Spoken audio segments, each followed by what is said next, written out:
Imagine this, a TV show so secretive it never aired and then, poof, it just vanished. Could that really be a thing, or did someone make sure it disappeared?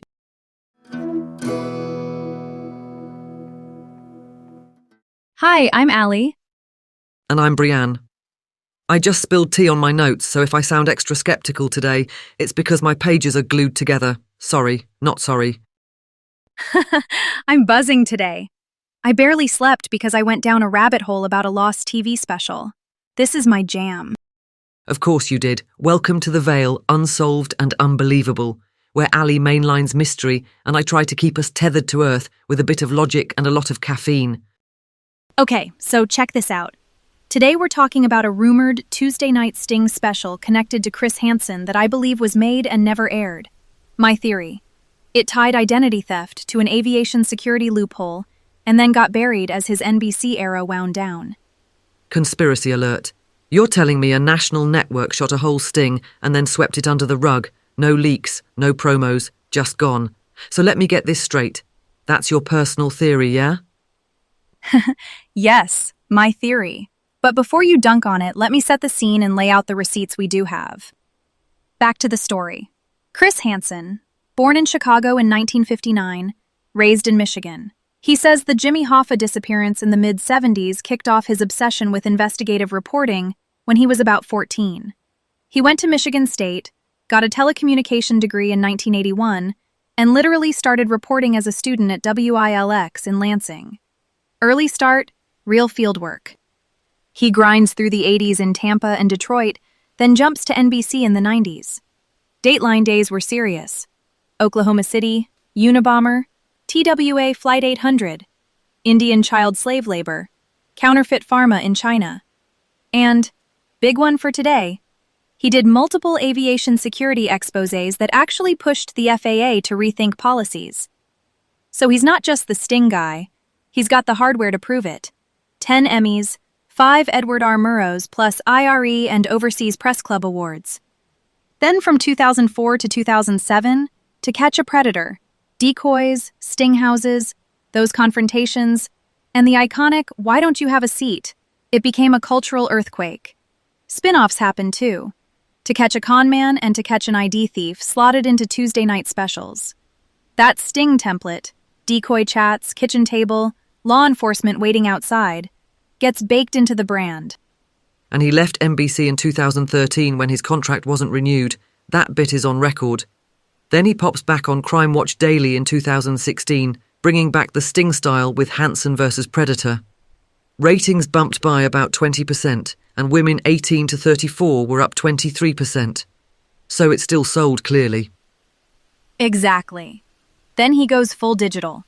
YouTube channel in 2019 with Have a Seat with Chris Hansen. A podcast called Predators I've Caught, co-founds the streaming platform True Blue around 2020, drops Takedown with Chris Hansen in 2022, which is like Predator with less network polish and more behind-the-scenes grit. And in 2026 did Dangerous Games, investigating Roblox, again. Minors, safety gaps, law enforcement, platform policy. The man keeps iterating the formula. Okay, next up, here's my theory. Picture a Tuesday night special that threads 2 lanes Hansen already drove. Identity theft, the ID thief flavor, and an aviation security loophole tapping his Dateline muscle memory. Same Sting architecture, decoy chats, a rented Sting house with the pristine kitchen, hidden cams, then the confrontation and, maybe, a handoff to local police if they're involved. In my head, it's late in the NBC era. Standards and Practices sends the normal tweaks. Blur the street number, kill the logo creep. Then it gets weird. Emails stop getting answered. The master's label changes from Tuesday Special to something dull like Consumer Ed Placeholder. The Pelican cases get relabeled. The Avid project borks with a broken file path. No on-air promo. And Tuesday night, instead of the Sting, a soft feature about counterfeit appliances runs. The chair at the kitchen table sits pulled back just an inch too far in some warehouse, waiting for a line nobody hears. Okay, wait. You're describing a vibe, not evidence. There is no public record of a completed, unaired Tuesday night Sting being suppressed. None. And the network actually aired those Tuesday spin-offs, proving they were fine with that template. So where are the call sheets, the promos, the crew credits, the union paperwork? These things don't evaporate, Allie.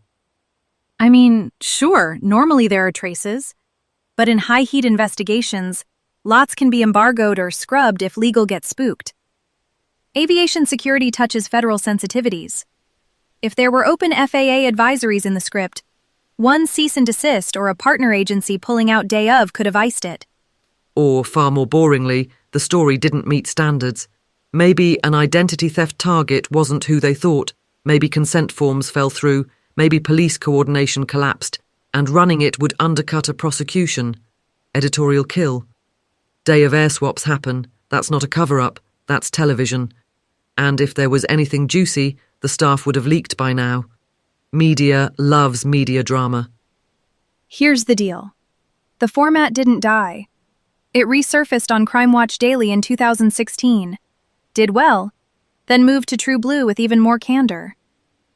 So, yeah, not a blacklist. But that doesn't preclude one specific Tuesday piece getting iced. Networks shelf things for timing, liability, or because a bigger story bumps it. And if the piece implicated a live security loophole at airports, that could have triggered a quiet, "We're not touching this right now."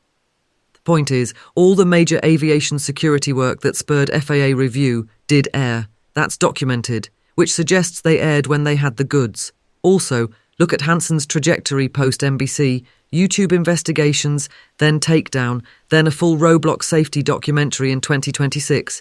If anyone wanted to bury him or the Sting model, they did a terrible job. Plus, he's literally being portrayed by Robert Pattinson in an A24 film about Predator's origins. That's not the scent of suppression. Isn't that bananas? Robert Pattinson doing the kitchen doorway lean. Wild. But okay, let me push back. Media can disappear in weird ways. Master tapes get mislabeled. Assets sit on someone's encrypted drive. A single lawyer's red line can freeze a cut until a window closes. And if the aviation angle touched on active vulnerabilities, you can imagine a call from someone with a badge saying, "Can you not?" Or, they ran out of blur budget and legal said no, sorry, not sorry. Also, sting operations aren't just journalism, they're hybrid beasts. You've got decoy chats, chain of custody, local police, sometimes activists like in the old perverted justice era. If any one pillar wobbles, a responsible shop pauses. It's not sinister, it's caution. Totally. I'm not saying court-level entrapment drama or anything. I'm saying I believe there was a Tuesday cut that bridged ID theft and airport security, and someone decided it shouldn't air right then, maybe forever. That absence is loud to me, given how consistent those Tuesday spin-offs were. It's like a skipped heartbeat in a steady rhythm. I call BS on the buried forever bit. If it existed, a staffer would have listed it on a CV, a promo slate would have leaked, or the cut would have resurfaced when he moved to syndicated or streaming. Instead, what do we see? The core Sting formula keeps going, with even more behind-the-scenes detail on True Blue. That suggests editorial appetite, not a silent embargo. Back to the facts. NBC aired Tuesday Sting specials like To Catch a Con Man and To Catch an ID Thief. His aviation stories ran and rattled the FAA, and his NBC contract ended in 2013, yet he still thrived with Crime Watch Daily in 2016, YouTube in 2019, and streaming after 2020. Those are all real. My theory sits in the negative space, a cut that didn't make it out that door. Moving right along, let me do the boring checklist. 1. No public record of a completed unaired Tuesday Sting. 2.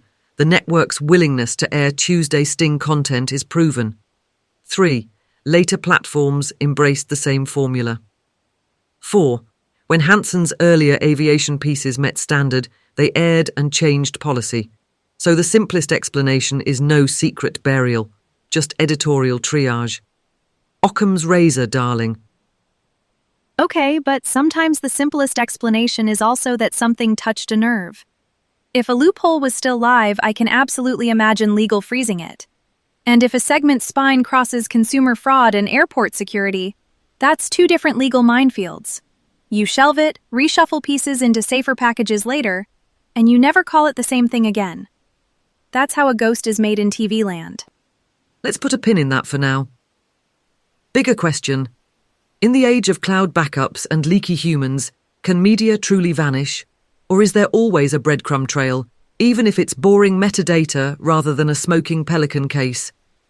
If you want to dive deeper into Hansen's playbook, check out the book To Catch a Predator, Protecting Your Kids from Online Enemies Already in Your Home. It breaks down the tactics and red flags, and it's super practical if you're trying to understand how these stings are built and why they matter. All right, moving on. I might spend the rest of the day scrolling eBay for a battered DV tape labeled Tuesday. Kidding, sort of.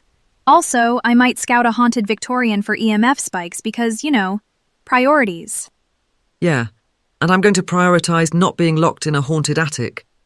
I'll be at my desk with a normal amount of tea and an abnormal amount of PDFs. If anyone has actual records on a Lost Tuesday special, send them my way. Receipts only, please. Thanks for hanging with us today. Keep your eyes open, ask the weird questions, and remember, even when something goes missing, the story it leaves behind can still be loud. Catch you next time on The Veil. Unsolved and unbelievable. Stay curious, stay skeptical, and if you find a tape in a dusty road case, maybe don't play it in the dark.